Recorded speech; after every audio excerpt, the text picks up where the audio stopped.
ইসলাম তার বাণীকে সকলের জন্য উজাড় করে বলতে পারে এবং সেখানে মুসলমান বা ইসলামের কোনো দ্বিধা সংকোচের বিষয় নয়।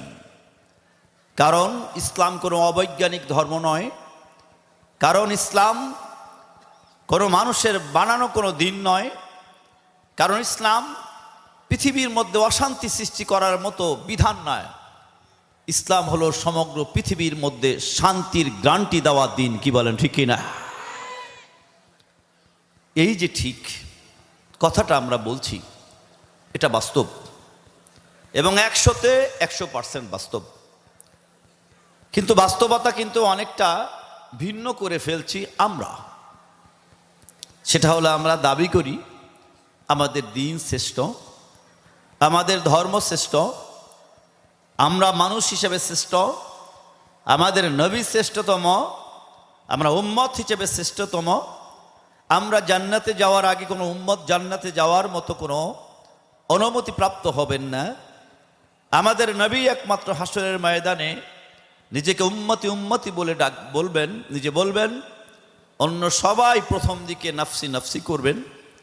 আমাদের নবী পাক সাল্লাল্লাহু আলাইহি ওয়াসাল্লাম হাসরের ময়দানে তার হাতেই থাকে লেওয়ায়ে হামদ বা প্রশংসার পতাকা। তিনিই প্রথম আল্লাহর দরবারে প্রশংসা করে বিচারের সূচনা এবং সুপারিশের সূচনা করবেন। জোরে বলুন সুবহানাল্লাহ। এগুলো সব সঠিক, কিন্তু আমরা আমাদের কাছে যদি জিজ্ঞাসা করে যে তোমাদের জীবন ব্যবস্থার ব্যাপারে, যে মুসলমান তোমাদের জীবন ব্যবস্থা সম্পর্কে একটু বলো তো, এটা যে শান্তির জীবন ব্যবস্থা তার একটু বর্ণনা দাও তো। আমার মনে হয় এই যে শান্তির ধর্ম, মুক্তির ধর্ম, এ কথা ন্যূনতম 10 মিনিটের জন্য উপস্থাপন করার ক্ষমতা আমাদের অনেকের, আমার মতো, আমি সহ আমাদের অনেকের 10 মিনিটও এই কথাটা উপস্থাপন করার মতো ক্ষমতা অনেকেরই কম আছে। কি বলেন, ঠিক কিনা? এটা কিন্তু সবচেয়ে বড় ব্যর্থতা। আমি আপনাদের সামনে আলোচনা শোনাতে পারবো না, বারবার বলছি, তবে কিছু মনের ব্যথা প্রকাশ করতে পারবো, যেগুলো আপনি আমাকে চিন্তা করার দরকার। বিশেষ করে 21 শতাব্দীর চ্যালেঞ্জ মোকাবেলায় ইসলামের শ্রেষ্ঠত্ব বজায় রাখার স্বার্থে, দুনিয়া আখিরাতের কল্যাণের স্বার্থে সে প্রশ্নগুলো সবসময় আমাদের মাথার ভিতরে থাকার প্রয়োজন। প্রথম বিষয়টা হলো ইসলাম পালন করলে কি হবে। আজকাল অনেকেই ধর্মকে ছেড়ে দিতে চাচ্ছে। অধিকাংশ মানুষ যাও ধর্ম পালন করে তাও শুধুমাত্র আনুষ্ঠানিকতা মাত্র, বাস্তবতা খুবই কম। কি ঠিক বললাম না ভুল বললাম? কেন? আমার যুবক ভাইয়েরা, আমার বৃদ্ধ মামাদিরা, আমার পর্দারের মা ও বোনেরা, খুব ভালো করে বোঝার চেষ্টা করুন। যতক্ষণ পর্যন্ত কোনো মানুষ কোনো বস্তুর উপকারিতা দৃঢ়ভাবে বিশ্বাস না করতে পারে, ততক্ষণ পর্যন্ত ওই ব্যক্তির ওই বস্তু গ্রহণ করা সহজ হয় না, বরং কঠিন হয়ে দাঁড়ায়। ঠিক না? আমাদের ইবাদত ভালো লাগে না কেন? আমাদেরকে ইসলামের পথে চলতে ভালো লাগে না কেন? কেন ইসলামের কথা বললে আমাদের মনের কাছে দ্বিধা সংশয় তৈরি হয়? কেন কোনো আমল করতে গেলে মনে হয় এটা যেন না করলেই ভালো হতো? আল্লাহ রাব্বুল আলামিন যদি হুকুমটা না দিতেন তাহলেই বেঁচে যেতাম। এমন মানসিকতা আছে না নাই? আছে না নাই? যার কারণেই তো প্রেসার দিতে হয়, যার কারণেই তো শক্তি প্রয়োগের মতো কথা বলতে হয়। কিন্তু বাস্তবতা তো এর বিপরীত হওয়ার কথা ছিল। একটা কথা তো মহাসত্য, আল্লাহ রাব্বুল আলামিন কোনো ইবাদত আল্লাহর উপকারের জন্য দেন নাই, সব ইবাদত আল্লাহ আমাদের উপকারের জন্য দিয়েছে। ঠিক কিনা? যদি আমাদের জন্যই দিয়ে থাকে, লাভটা আমাদের হবে, আমরা করতে পারছি না কেন? আমার প্রিয়জনেরা, আমি গুনাহগার, আপনাদের হাতে ধরে বলি, পায়ে ধরে বলি, আমি আগেই বলেছি বুঝানোর ক্ষমতা আমাদের আমার নাই। তবে আপনি আমার সেই আল্লাহর বান্দা, যে আল্লাহ প্রতি পড়তে পড়তে আমাকে রহমত করে বাঁচিয়ে রেখেছেন। আপনি আমার সেই হাবিবের উম্মত, যে হাবিবের সুপারিশ ছাড়া আমার হয়তো নাজাতের কোনো ব্যবস্থা হবে না। এই জন্যই আল্লাহ রব্বুল আলামিনের কৃতজ্ঞতা স্বীকার, ওই রসুলের পাকের সুপারিশ লাভের জন্য হাতে পায়ে ধরতে আপত্তি নাই। বিনয়ের সাথে শুধু বলবো আল্লাহ রহমত করেছেন, আল্লাহ রব্বুল আলামিন জান্নাতের বাগানের মধ্যে নিয়ে এসেছেন।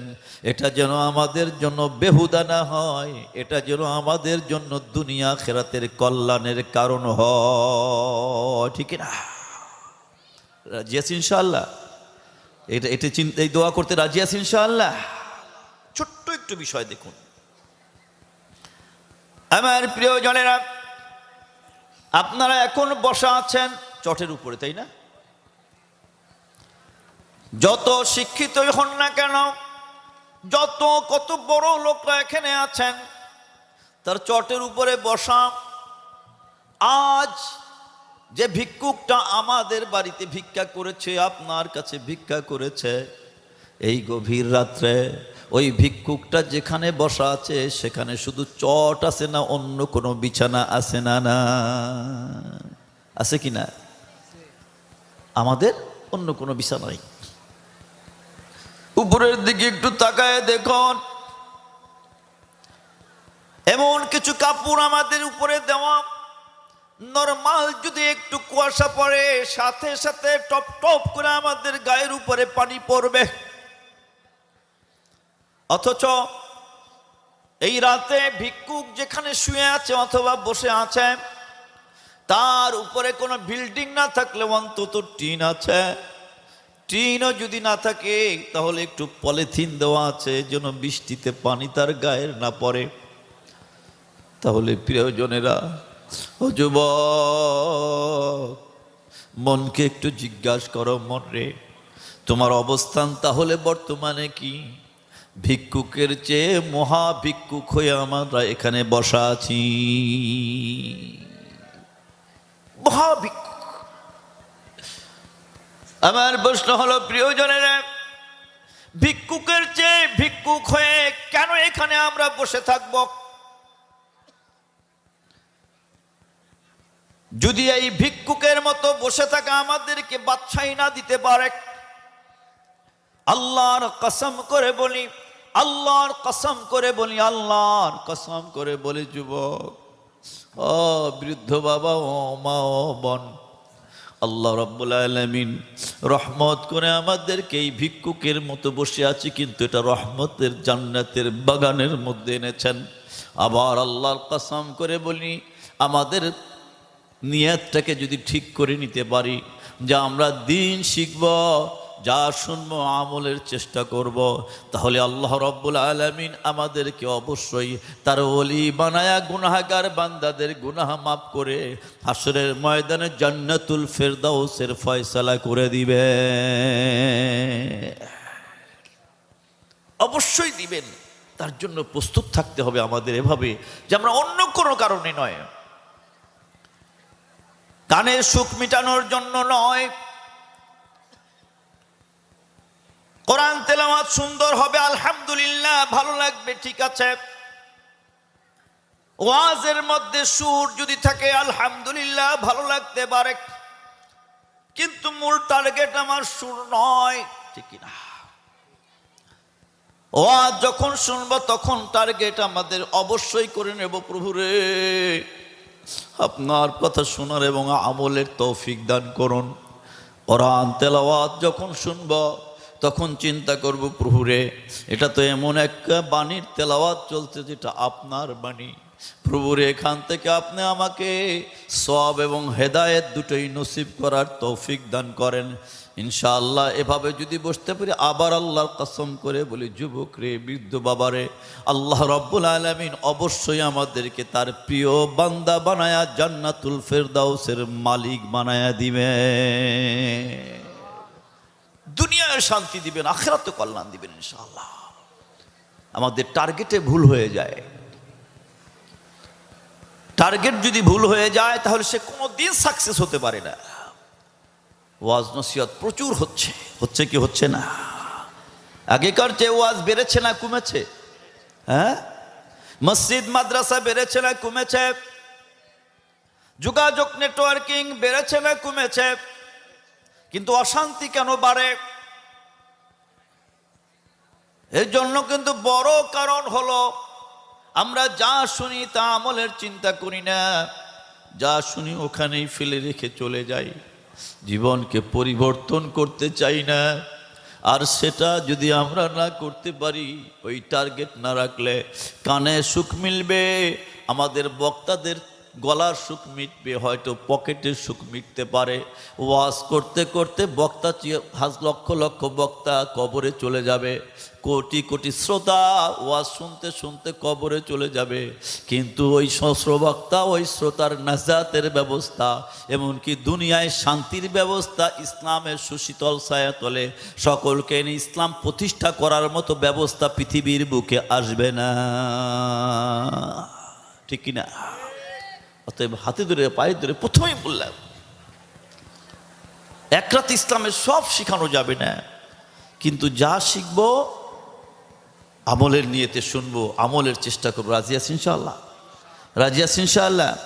কে কে রাজি? সে হাত তুলে আল্লাহকে দেখাতে হবে। নারে তাকবীর, আর লিল্লাহি তাকবীর। আমার প্রিয় জনেরা, কেন আমরা শুনবো, কেন আমল করব? আমরা শান্তি চাই কি চাই না? চাই, সকলে চাই। আমরা আমাদের ধ্বংস থেকে বাঁচতে চাই কি চাই না? দুনিয়ায় চাই না, আখিরাতে চাই? হ্যাঁ না, আমি দুনিয়ায়ও চাই, আমি আখিরাতেও চাই। এখানে আর একটা ভুল, আমরা মনে করি ইসলাম পালন করলে কেবল আখিরাতে নাজাত পাওয়া যাবে। ইসলাম পালন করতে না, আখিরাতে নাজাত তো অবশ্যই পাওয়া যাবে, কিন্তু ইসলাম পালন না করলে দুনিয়াতেও শান্তি আসবে না। ইসলাম দুনিয়ায় শান্তির গ্যারান্টি, আল্লাহর হুকুম আহকাম মানতে হবে, তার বাইরে দুনিয়াতে শান্তি আসতে পারে? ঈমান আমল এর বাইরে দুনিয়াতেও শান্তি আসে না। প্রমাণ ওই যে বললাম, আগে করছে টাকা বেড়েছে, পয়সা বেড়েছে, গাড়ি বেড়েছে, নারী বেড়েছে, শান্তি বেড়েছে না কমেছে? কথা বলে না, জোরে বলতে হবে, বেড়েছে না কমেছে? কেন অশান্তি বেড়ে গেছে, শান্তি কমে গেছে? কারণ কিন্তু একটাই, আমরা আল্লাহ রাব্বুল আলামিনের হুকুম আহকামের তোয়াক্কা করি না। আল্লাহ রাব্বুল প্রথমেই বলেছে, আল্লাহ রাব্বুল আলামিন একটা হুকুমে আল্লাহর স্বার্থে করেন নাই। আল্লাহ রাব্বুল আলামিন প্রত্যেকটা আদেশ এবং প্রত্যেকটা নিষেধ আল্লাহ রাব্বুল আলামিন বান্দার স্বার্থে করেছেন, এবং সেটা শুধু আখিরাতের স্বার্থে নয়, দুনিয়ায় কল্যাণের স্বার্থে করেছেন। একটা প্রমাণ শুধু দিব আমি, সব জায়গায় আছে, একটা একদম একদম চাক্ষুষ চোখের সামনে যা আছে তাই বলি। নেশা করা জায়েজ না হারাম? জোরে বলতে হবে, আরো জোরে। এটা উপকার শরীরের জন্য না অপকার? পৃথিবীর তামাম মানুষ যদি নেশা করতে করতে মারা যে কবরে চলে যায়, আমার আল্লাহর কি কোনো ক্ষতি আছে? আল্লাহু আকবার বলে। প্রিয়জনেরা, একটু ভাবার চেষ্টা করুন। আল্লাহ রাব্বুল আলামিন আমাদেরকে ভাত খেতে নিষেধ করলেন না, আমাদেরকে আঙ্গুর খেতে নিষেধ করলেন না, আমাদেরকে খেজুর খেতে নিষেধ করলেন না, আমাদের এমন খাদ্য জাতীয় কোনো বস্তু খেতে নিষেধ করলেন না।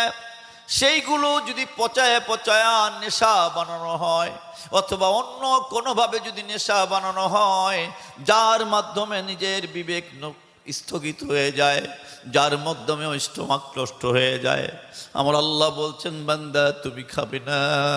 ও বান্দা, কেন খাবে না? তার বর্ণনা দিয়ে আল্লাহ বলছেন, সেটা তোমার নেশা নষ্ট করে দেয়, বিবেক নষ্ট করে, আরো অনেক কারণ নষ্ট করে। আজকে আমাদের দেশে প্রত্যেক জায়গায় স্লোগান, নেশা খাবি খা, মারা যাবি যা, আছে না নাই? সরকার আজকে নেশার ব্যাপারে জিরো টলারেন্স, সবাই চেষ্টা করছে, আলহামদুলিল্লাহ, শুকরিয়া আদায় করি। কিন্তু আজ থেকে 1400 বছর আগে যখন আরবের মানুষ 1 থেকে 100 পর্যন্ত গুনার মতো মানুষ 20 জনও ছিল না, যখন আরবের ঘরে ঘরে নেশার সায়লাব চলত, তখন আল্লাহ রাব্বুল আলামিন নেশাকে হারাম করে দিলেন। রাসূল পাক সাল্লাল্লাহু আলাইহি ওয়াসাল্লাম জীবনে 1 ফোঁটা মদ বা নেশা নিজের মুখের মধ্যে তিনি নেন নাই। আল্লাহু আকবার। আজ আমরা বুঝতে পেরেছি আজকে নেশার ব্যাপারে জিরো টলারেন্স, অথচ ইসলাম তো 1500 বছর আগে নেশার ব্যাপারে জিরো টলারেন্স। আল্লাহ রাব্বুল আলামিন তখনই হারাম করে দিয়েছেন। আল্লাহর হাবিব বলেছেন, সেই লোক কখনোই জান্নাতে যাবে না যে লোক মুদমিনুল খামর, যে সব সময় নেশার মধ্যে ডুবে থাকে, আর যাই তাই হোক সে আখিরাতে জান্নাতে যেতে পারবে না। কেন বললেন? তার পিছনে কারণ হলো আল্লাহ রাব্বুল আলামিন কেবল জান্নাতের আশা দেওয়ার জন্য নয়, কেবল জাহান্নাম থেকে বাঁচানোর জন্য নয়, ওটা তো অবশ্যই আছে, অবশ্যই আছে, অবশ্যই আছে। আমরা আমাদের ছোট ছোট সন্তানদেরকে লোভ দেখাই, তুমি যদি ক্লাসে A+ পাও তোমাকে সাইকেল কিনে দিব, তোমাকে মোটর সাইকেল কিনে দিব, তুমি যদি A+ পাও মেয়ে হলে তোমাকে এটা দেব, কম্পিউটার দেব, অমুক দেব, তমুক দেব।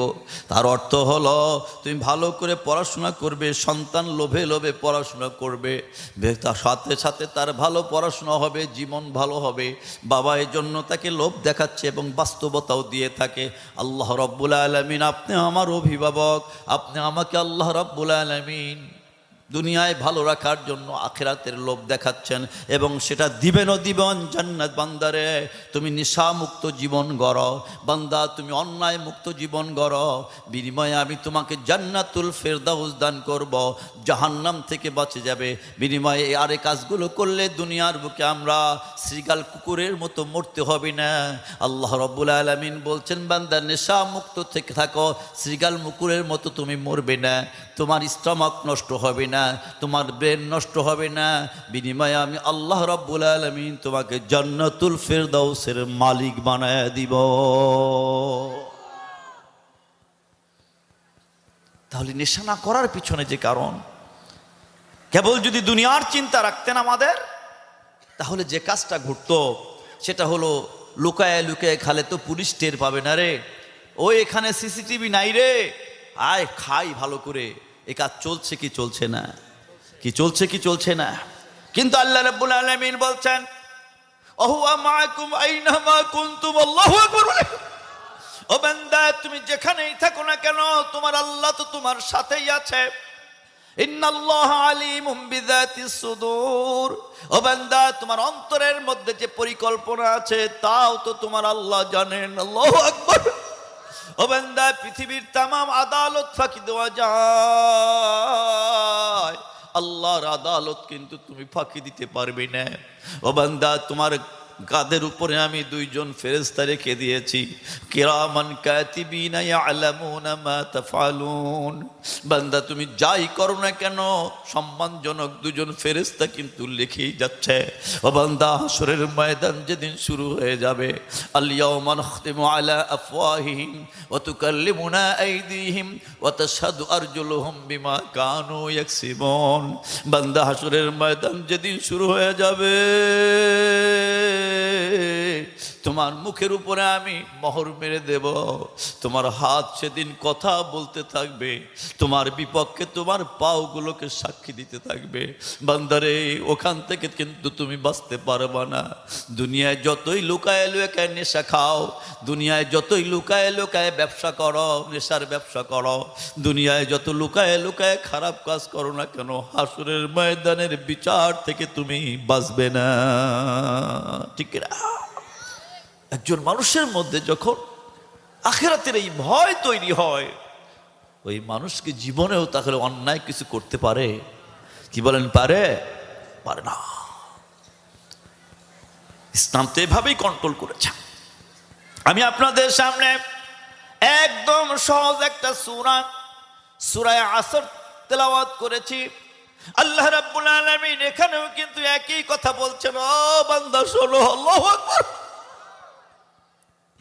বান্দা ওয়াল আস, আমি যুগের কসম করে বললাম, নরমাল নয়। আমার এই কথাগুলোকে তুমি স্বাভাবিকভাবে নিও না। আল্লাহু আকবার। বান্দারে বড় মায়া করি, বড় দয়া করি। তুমি যদি বিভ্রান্ত হও, আমার কুদরতি মনের মধ্যে কষ্ট লাগে। কেবল জান্নাত নয়, জাহান্নাম নয়, দুনিয়ার বুকেও যদি তুমি কষ্টে থাকো, আমি আল্লাহ কষ্ট লাগে। তোমার জীব, তোমার বিবেক তো স্বয়ং সম্পূর্ণ নয়। তুমি পিছনের কথা মনে রাখতে পারো না, বর্তমানের কোনো স্থায়িত্ব নাই, ভবিষ্যৎ সম্পর্কে তুমি ধারণাই রাখো না। ওই ছোট্ট জ্ঞান দ্বারা তুমি যদি তোমার জীবনের ব্যাপারে চলতে চেষ্টা করো, ভুল হয়ে যাবে, তুমি বিপদগ্রস্ত হয়ে যাবা। বান্দারে, এই জন্য আমি কেবল তোমাকে সৃষ্টি করেছি তা নয়, সৃষ্টির পরে যুগে যুগে আমি নবী পাঠিয়েছি, নবী রাসূল পাঠিয়েছি, এমনকি নবী রাসূলের পথ প্রদর্শনের জন্য কিতাব পর্যন্ত পাঠিয়ে দিয়েছি। ও উম্মতে মুহাম্মাদী, সর্বশেষে আমি আল্লাহ রাব্বুল আলামিন আইয়ামে জাহিলিয়াত থেকে মুক্তি দিয়ে সর্বশ্রেষ্ঠ মানুষ বানানোর জন্য মুহাম্মদুর রাসূলুল্লাহ সাল্লাল্লাহু আলাইহি ওয়াসাল্লামকে সিরাজুম মুনির করে পাঠিয়ে দিলাম। সর্বশ্রেষ্ঠ কিতাব, মহাবিজ্ঞানময় কিতাব কোরআনুল কারীম দিয়ে দিলাম, যার পড়তে পড়তে বিজ্ঞানের জন্য শিক্ষা রয়েছে। যে কিতাবের মধ্যে এই মাসের ব্যাপারেই বলা হয়েছে, তোমরা আজকে চাঁদে যাচ্ছ, মঙ্গল গ্রহে যাচ্ছ, সীমাবদ্ধ জায়গায় যাচ্ছ, অথচ এই কোরআনের মধ্যেই তো বলে দেওয়া হয়েছে বান্দা, মানুষের সীমাবদ্ধতা এতটুকু নয়, তারও অনেক অনেক দূর যেতে পারবে। আর আমি তো এমন কিতাব নাজিল করলাম যে কিতাবের মধ্যে এক আসমান জমিন নয়, 7 আসমান জমিনের উপরের বর্ণনাও রয়ে গেছে, কি আজ হবে না হবে। এমনকি আমি এমন রসুল মুহাম্মদুর রাসূলুল্লাহ কে তোমাদের জন্য দিয়ে দিলাম, যার যিনি সব আসমান জমিন ভেদ করে আমি আল্লাহর সাথে সপ্তম আসমানে আরশে মুআল্লায় দেখা করেছে। এই মহাবিজ্ঞানময় রসুল মুহাম্মদুর রাসূলুল্লাহ সাল্লাল্লাহু আলাইহি ওয়াসাল্লাম এবং কোরআনুল কারীম বান্দা দিয়ে দিলাম। এর সাথে মোকাবেলা করার ক্ষমতা তোমাদের নাই। আর এই বিশ্বাসটা দৃঢ়ভাবে ধারণ করো, এই কোরআন এবং রসুলকে যদি তুমি ধরতে পারো, তাহলে আল্লাহ আমি দুনিয়ার বুকে সর্বশ্রেষ্ঠ শান্তিময় জীবন দান করব। প্রিয়জনেরা, আল্লাহ রাব্বুল আলামিনের জন্য কসম করছে বান্দারে, আমার কসম করার কোনো প্রয়োজন নাই, তারপরেও আমি কসম করছি। আমরা নরমাল কখন কসম করি? যখন একজন একজনকে বিশ্বাস করতে চায় না, ঠিক কি না? আল্লাহকে যদি আমরা বিশ্বাস না করি, আল্লাহর কি ক্ষতি হবে? শুধুমাত্র রহমতের তাগিদেই তিনি কসম করছেন যে বান্দা, তোমার নিচের দিকে তুমি খেয়াল করবা যে আমি কসম করলে সেটার গুরুত্ব আলাদা ধারণ থাকে। আমার আল্লাহ যখন কসম করেছে এটার গুরুত্ব অনেক বেশি। বান্দারে, এইভাবে তুমি খেয়াল করে আমি কসমকৃত বস্তুর দিকে তাকায়া দেখো। আল আস, আমি যুগের কসম করে বলছি, ইন্নাল ইনসানা লাফি খুসর, অবশ্যই অবশ্যই বান্দা তুমি ক্ষতিগ্রস্ত হবে, ক্ষতিগ্রস্ত থেকে তুমি বাঁচতে পারবে না। আল্লাহ বলছেন। কে বলছেন? কে বলছেন? আরো জোরে বলি, কে বলছেন? আল্লাহ রাব্বুল আলামিন কতটা মিথ্যা বলেন? কি মিথ্যা বলেন? আরো জোরে, আরো জোরে। কল্পনাও করা যায় যে আল্লাহ রাব্বুল আলামিন কখনো মিথ্যা বলেন না, মিথ্যার কল্পনাও করা যায় না। ওই আল্লাহ রাব্বুল আলামিন তারপরেও কসম খাচ্ছেন, ও বান্দা গুরুত্ব দাও, গুরুত্ব দাও, গুরুত্ব দাও। নরমাল তুমি ছেড়ে দিও না। কেবল কসম করেছেন তা নয়, আরো দুটো তাকিদ করেছেন। ইন্না, অবশ্যই, আল ইনসান, মানব জাতি, লাফি খুসর, অবশ্যই বান্দা তুমি মানব জাতি ক্ষতিগ্রস্ত হবেই হবে। তিনটা তাকিদ করেছেন, তো সহজে নিলে চলবে না। তিনটা তাকিদ করে বলেছেন, ও বান্দা লাফি খুসর, অবশ্যই মানুষ তুমি ক্ষতিগ্রস্ত হবেই হবে। প্রশ্ন হলো কোথায় ক্ষতিগ্রস্ত হবে? 1 নম্বর ক্ষতিগ্রস্ত প্রথমেই হতে হবে এই দুনিয়ার বুকে, দুনিয়ার হায়াতের মধ্যে বান্দা তুমি ক্ষতিগ্রস্ত হবে। তোমার স্বামী স্ত্রীর মধ্যে মিল মোহাব্বত থাকবে না, সন্তান বাবা মায়ের কথা শুনতে চাবে শুনবে না, বাবা মা সন্তানের সাথে যথাযথ দায়িত্ব পালন করবে না, ভাইতে ভাইতে মেলামেশা থাকবে না, ছোট্ট ছোট্ট বিষয় নিয়ে মারামারি লাগবে, কাটাকাটি লাগবে, হিংসা বিদ্বেষে জগৎটা ভরে যাবে, একটার পর একটা আযাব আসতে থাকবে, গজব আসতে থাকবে, নিত্য নতুন এমন সব রোগ আসতে থাকবে যা ইতিপূর্বে পৃথিবীর বুকে কখনোই ছিল না। আসছে কি আসছে না? আছে না নাই? একটা যায় আর একটা আসে, একটা যায় আর একটা আসে। এই জন্যই অন্য আয়াতে আল্লাহ বলছেন, যহারাল ফাসাদু ফিল বাররি ওয়াল বাহর বিমা কাসাবাত আইদিন নাস। আল্লাহু আকবার। ও বান্দা ভুলে যেও না, একটার পর একটা আযাব আসে, স্থলে এবং পানির মধ্যে ফাসাদ তৈরি হয়, ফাসাদ প্রকাশিত হয়, বিপদ প্রকাশিত হয়, আযাব গজব প্রকাশিত হয়। কেন বান্দা শোনো, বিমা কাসাবাত আইদিন নাস, এটা মানুষের হাতের কামাই, যা করে সেইভাবে তার উপরে আযাব গজব আসে। কেন আযাব গজব আমি দেই? আল্লাহ বলছেন, লিয়ুযীকাহুম বা'দাল্লাযী আমিলু। বান্দা তোমরা যে খারাপ করছো, তোমরা যে নিজের বিপক্ষেই নিজে কাজ করে যাচ্ছ, আমার নাফরমানির মাধ্যমে দুনিয়ায় ক্ষতিগ্রস্ত হচ্ছ, ওই ক্ষতিগ্রস্ততার কিছু প্রতিদান তোমরা যেন ভোগ করে বুঝতে পারো। প্রিয়জনেরা, এই জন্য বলছিলাম, দেখেন টাকা বাড়ছে, পয়সা বাড়ছে, বাড়ি বাড়ছে, গাড়ি বাড়ছে, সব বাড়ছে, সাথে সাথে পাল্লা দিয়ে অশান্তিও বাড়ছে কি বাড়ছে না? একটা কথা জিজ্ঞাসা করি, কষ্ট হচ্ছে আপনাদের? আপনাদের বাড়ির বিড়াল কি কোনোদিন তার বাচ্চাকে হত্যা করে?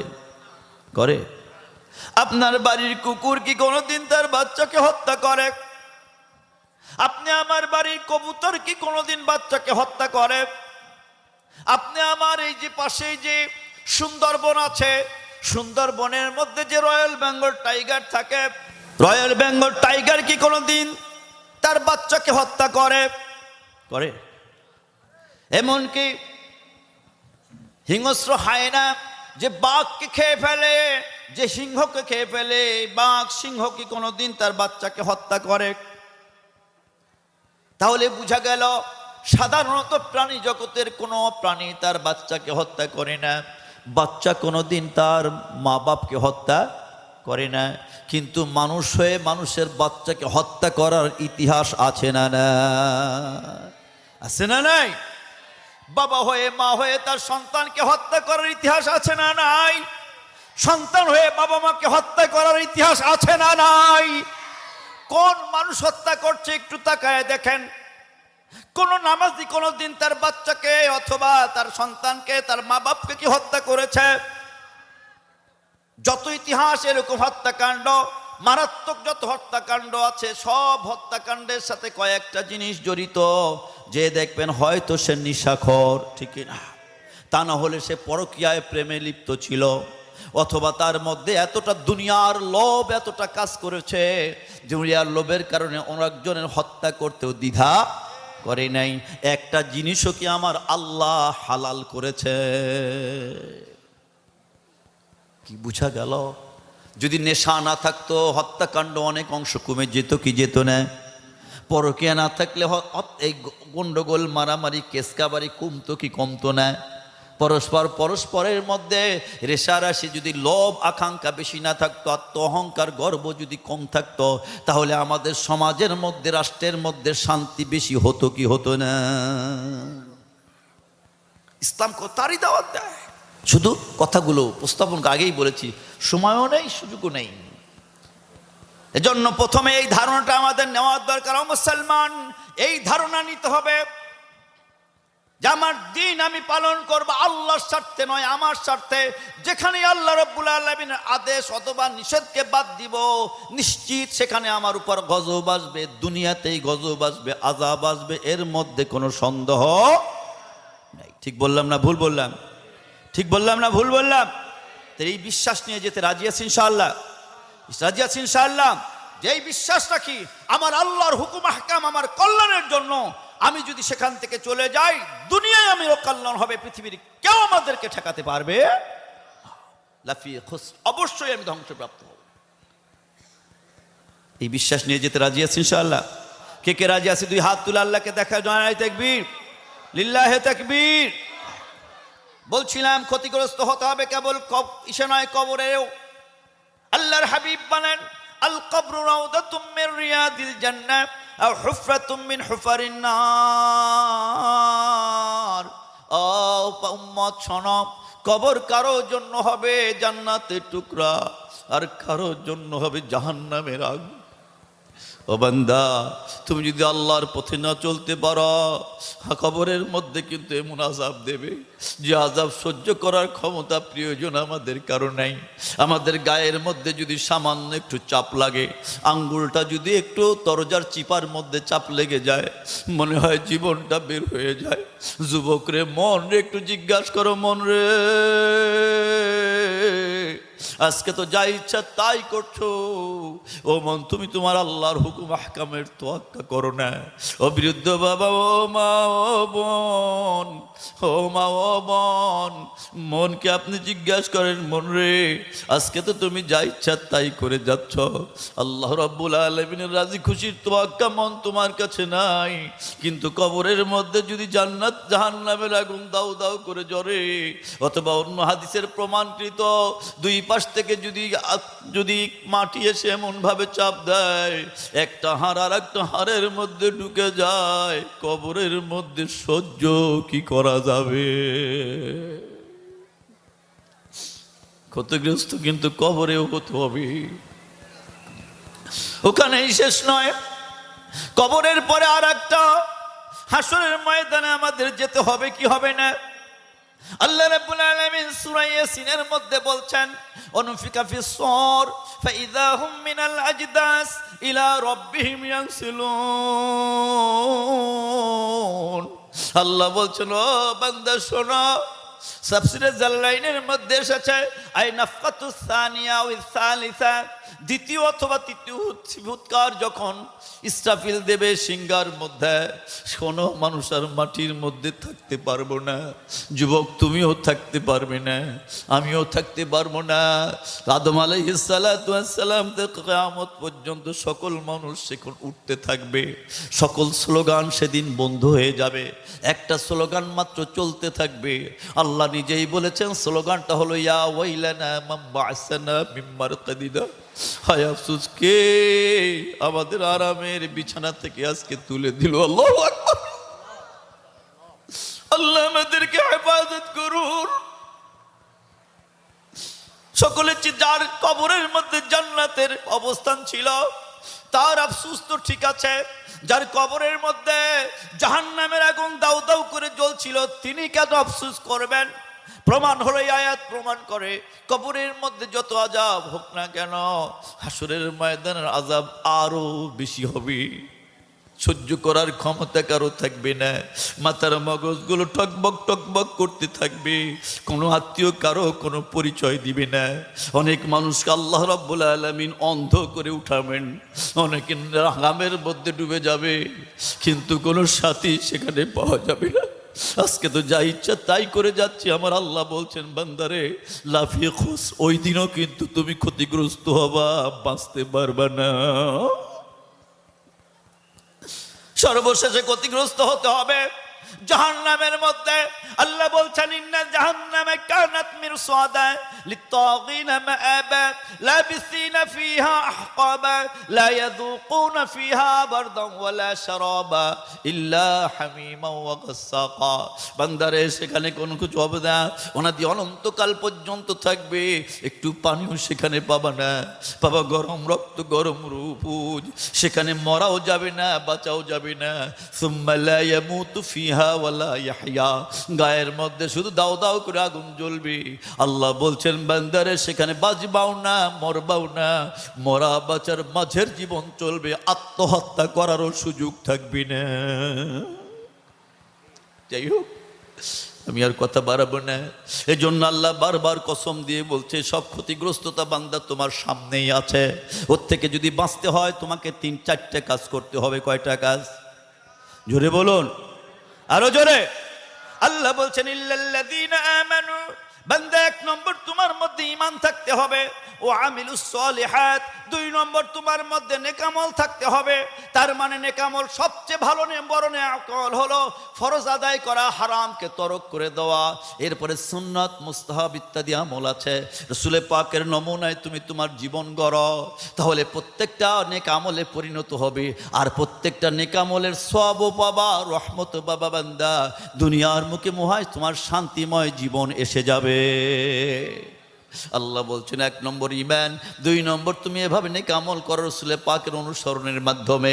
3 নম্বর ওয়াতাওয়াসাউ বিল হক, বান্দা সত্যর জন্য ওসিয়াত করো, নসিহত করো, নিজে সত্যপন্থী হও আর সেভাবে ওসিয়াত নসিহত করো। 4 নম্বর ওয়াতাওয়াসাউ বিস সাবর, এগুলো করতে গেলে বান্দা তোমাকে একটু ধৈর্য ধারণ করা লাগতেই পারে।